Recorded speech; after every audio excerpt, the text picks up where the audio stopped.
At the start of the 20th century, women across the U.S., including Nevada, became involved in an effort that would change the course of our history.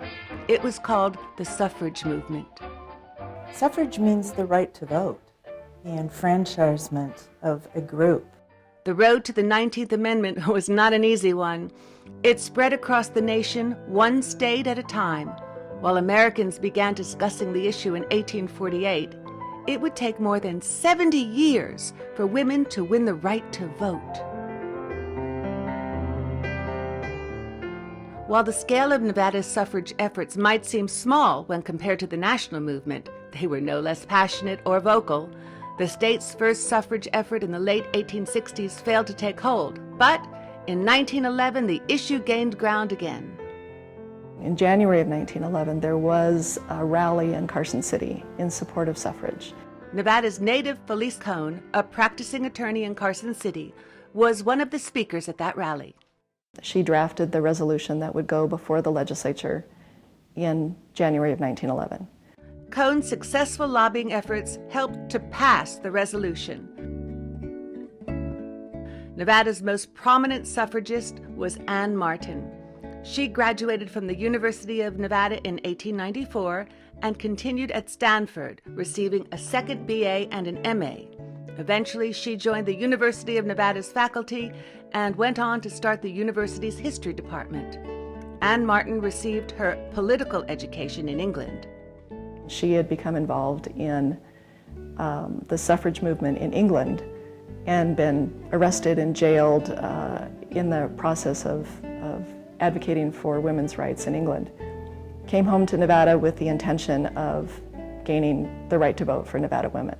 Suffragists like Martin and Cohn disagreed on strategies, but Anne Martin's experience in England led to Nevada's effective suffrage campaign. They managed to organize women and some men in nearly every precinct in the state. It was just an astonishing feat of organization and of interest and enthusiasm. And it was not a smooth road. There was plenty of pushback. There was plenty of opposition. The opposition did nothing to deter Nevada's suffragists. In fact, it only drove them to dig their heels in deeper in southern Nevada. Bird Wilson of Goldfield led the charge. Bird was an attorney, and she produced a pamphlet in 1912 about the legal status of women in Nevada that got wide coverage. It was, again, one of those mass mailings that was mailed throughout the state. When Election Day came, supporters positioned themselves at polling places throughout the state.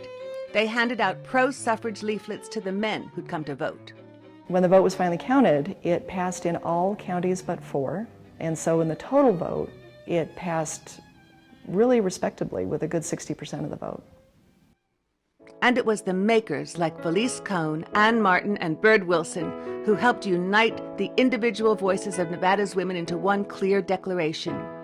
We are citizens in a democracy, and we demand the right to participate in that democracy.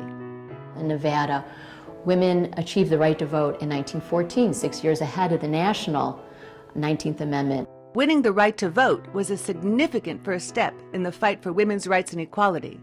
But that fight would continue for years to come. There were many barriers yet to break through.